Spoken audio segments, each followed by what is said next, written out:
గ్రామ పంచాయతీకి సంబంధించినటువంటి రిజర్వేషన్లు ఇచ్చిరో దానిలో డైరెక్ట్ రిజల్ట్ కులగణన సరిగ్గా చేయకపోవడం యొక్క రిజల్ట్ ఇవాళ కనబడుతుంది స్పష్టంగా. అయితే అన్ఫార్చునేట్లీ మరి 42% సాధించలేకపోవడం, 50% లోబడే మరి రిజర్వేషన్ ఇవ్వాలని కాంగ్రెస్ ప్రభుత్వం భావించడం, 42% మిగిలిన శాతానికి మేము రాజకీయంగా ఇస్తామని చెప్పడం నిజంగా కూడా చాలా దురదృష్టకరం. ఇది కాంగ్రెస్ పార్టీ బీసీలకు చేస్తున్న ద్రోహంగానే తెలంగాణ జాగృతి భావిస్తున్నది. ఎట్ ద సేమ్ టైం ఒక్కసారి కొంచెం డీటెయిల్స్ చూసినట్టయితే కొత్తగూడెం అనేటటువంటి జిల్లా ఉన్నది. కొత్తగూడెం అనేటటువంటి జిల్లా ఏజెన్సీ ప్రాంతంలో ఎక్కువ ఉంటుంది. కేవలం అందులో 25 సర్పంచ్లు 25 పంచాయతీలు మాత్రమే నాన్ షెడ్యూల్ ఏరియాలో ఉంటాయి. సో కొత్తగూడెంకి ఇదివరకు 2019లో రిజర్వేషన్లు ఇచ్చినప్పుడు కూడా ఒక బీసీకి కూడా రిజర్వేషన్ రాలే, 0% బీసీ రిజర్వేషన్. ఇప్పుడు కూడా 0% బీసీ రిజర్వేషన్. కానీ ఒకవేళ వీళ్ళు కులగణన కరెక్ట్గా చేస్తుంటే కాంగ్రెస్ ప్రభుత్వం ఆ 25 ఊర్లలో కనీసం సగం ఊర్లకు బీసీ రిజర్వేషన్ వచ్చి ఉండాలి. ఎట్ ఎనీ కాస్ట్ వీళ్ళు చేసినటువంటి కులగణన తప్పుల తడక అని చెప్పడానికి Kothagudem is the best example.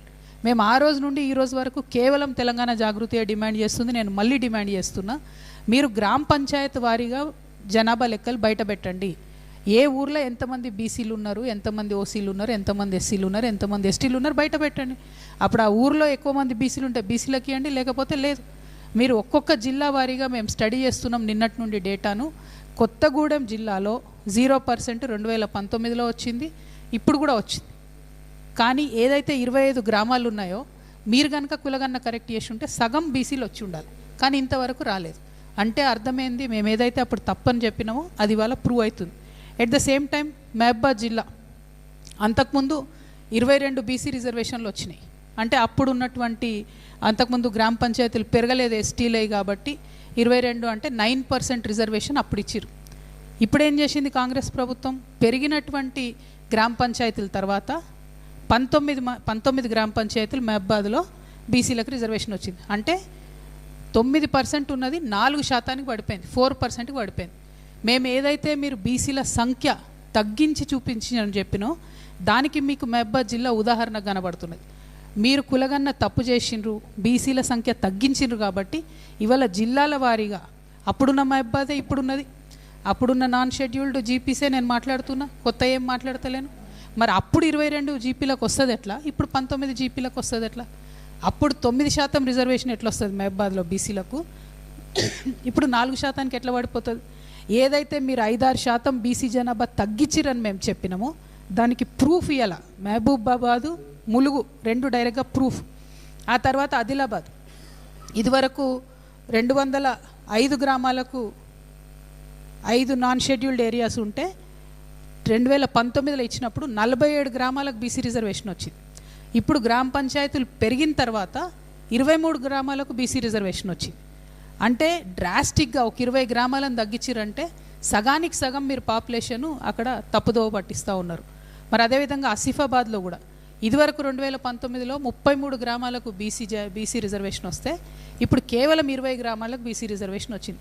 ఇప్పుడు ఆసిఫాబాద్ అయినా ఆదిలాబాద్ అయినా హెవీగా ఏజెన్సీ ఉండే ప్రాంతాలే. అయినప్పటికీ ఎట్లా తగ్గుతాయి జీపీలు? మీరు కులగన్న వేసిండ్రు ప్రత్యేకించి, ఎట్లా తగ్గుతుంది?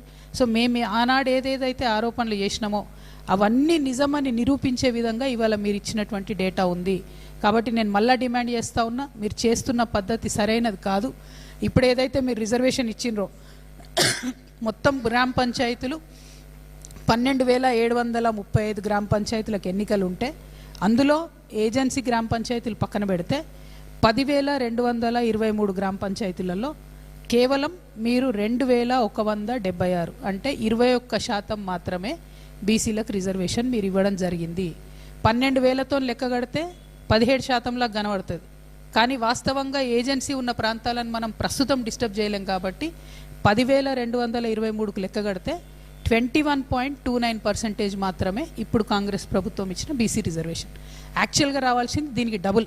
వాళ్ళు చెప్పిన 42% చూసినా కూడా 2,176 కాదు, ఇంకొక 2,117 గ్రామాలకు రిజర్వేషన్ రావాలి. మీరు తప్పు చేసిండ్రు, ప్రభుత్వాన్ని ప్రజల్ని మొత్తం అందరినీ భారతదేశాన్ని కూడా తప్పుదో పట్టిస్తున్నారు. కేవలం మీరు రాహుల్ గాంధీ గారు వాడుకోవడానికి మీరు ఈ ప్రయత్నం చేసిరు తప్పితే తెలంగాణ ప్రజల మీద, తెలంగాణ బీసీల మీద చిత్తశుద్ధితో కాదన్న విషయం మరొక మారు తెలుస్తూ ఉన్నది. అట్లానే మీరు ఇచ్చినటువంటి జీవో చూసుకున్నట్టయితే ఎంత వేరియేషన్ అంటే 2011 దాంతోనే మీరు ఎస్సీస్కి ఎస్టీస్కి ఇస్తున్నారు ఏది రిజర్వేషన్, కానీ బీసీలకు వచ్చేటప్పటికి ఈ సోషియో ఎకనామిక్ సర్వే ఏదైతే మీరు చేసిండ్రో దాని ప్రకారం ఇస్తున్నారు. అది కూడా మీరు కంప్లీట్గా ఫాలో అవుతలేరు. నేను ఇక్కడ డైరెక్ట్ అలిగేషన్ చేస్తున్నా, కొన్ని జిల్లాలలో ఎస్పెషలీ కొత్తగూడెం లాంటి జిల్లాలలో కంప్లీట్ రాజకీయ ప్రమేయంతో రిజర్వేషన్లు వచ్చినాయి. మీ ఎమ్మెల్యేలు మీ మంత్రులు ఎవరికి చెప్తే ఏ ఊరిలో చెప్తే ఆ ఊరిలో రిజర్వేషన్లు ఇచ్చిరు తప్పితే లెక్క ప్రకారం చేయలే. మీరు లెక్క ప్రకారం నిజంగానే సోషియో ఎకనామిక్ సర్వే బేసిస్ మీద చేసి ఉంటే కొత్తగూడెంలో ఫ్రీగా ఉన్న 25 గ్రామాలకు మరి ఖచ్చితంగా సగానికి సగం బీసీలకు వచ్చాయి. రాలేదు అంటే రాజకీయ ప్రమేయం 100% జరిగింది. ఇది మేము అలిగేషన్ చేస్తూ ఉన్నాం ప్రభుత్వం మీద.